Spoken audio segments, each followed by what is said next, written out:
अल्लाह ताला कहता वाक़िमिस्सलाह, नमाज कायम करो। दूसरा हुक्म इस आयत के अंदर,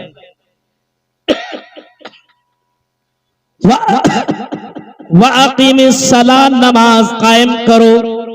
कौन नमाज कायम करेगा? मदरसा का बच्चा, मौलवी साहब। ये नमाज डॉक्टरों के लिए भी ये नमाज है, यूनिवर्सिटियों में पढ़ने वाले लड़कों और लड़कियों के लिए भी नमाज है, कटिहार के किसानों, खेती बाड़ी करने वालों, मकई लगाने वालों, धान पैदावार करने वालों और तरह तरह की अनाज और सब्जियों की पैदावार करने वालों, किसानों सुनो, तुम्हारे लिए भी ये नमाज है।